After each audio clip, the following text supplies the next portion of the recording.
Wolf populations in the Northern Rockies right now are under an ever-increasing assault. You have to wake up every morning to find a corpse of an animal that you raised in your field is hard to stomach. What's wrong with us? Can't we share this place with the wolf? You could go back almost any point in time. Whenever you've had wolves and people in the same proximity, there's been a conflict.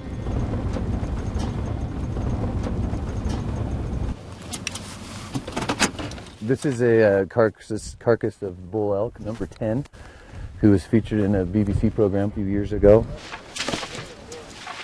This happened a couple weeks ago. He was killed by wolves. And this is pretty much what's left of him. There's a few bones left. It's supposed to have been completely scavenged by wolves. The 3 states, Montana, Idaho, and Wyoming, each have set out to reduce populations of wolves, and they're succeeding. The wolf population dropped 7% last year. Wolves were among the first species to be added to the list of species protected under the Endangered Species Act in 1973. And so in the mid-1990s, the U.S. Interior Department embarked on a program to restore the wolf to the Northern Rockies. But as wolf recovery progressed, the Endangered Species Act protections have been lifted, and they've opened up hunting and trapping seasons for wolves.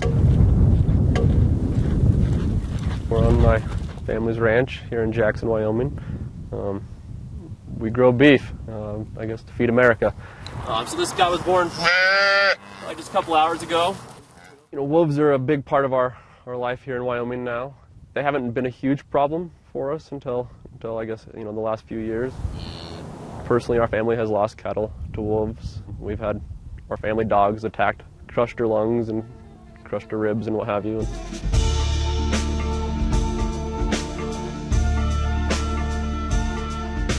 We certainly should have the right to protect our way of life, our animals, and if that means killing or shooting a few wolves when they are in our backyard or on our land, I certainly think that's something that we need to have the right to do.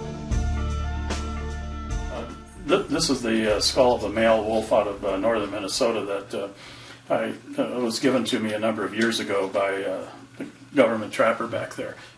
The wolf's impact on the cattle industry in western United States is minuscule, absolutely minuscule. I think this last year there was 200 or 300 cattle were killed, 400 some sheep were documented killed. That's in an industry where it's counted in the millions. So indiscriminate hunting is not necessarily even going to deal with that problem. During last year's hunting season in Wyoming, 42 wolves were killed. And they have an incredible influence on the entire ecosystem. If you lose one of the breeding animals, alpha male or female, there's about a 50% chance that pack will not reproduce the next year. Hunting's a very practical tool. It's very much used in what we call a North American model of conservation, of managing populations. Management means allowing the population to grow. Some of it means curbing the population when it gets to a certain size. They're very cool animals, but they're wildlife. And to successfully have wolves around, having states manage them like other species is the best for wolves, and it's the best to have wolves in the whole landscape.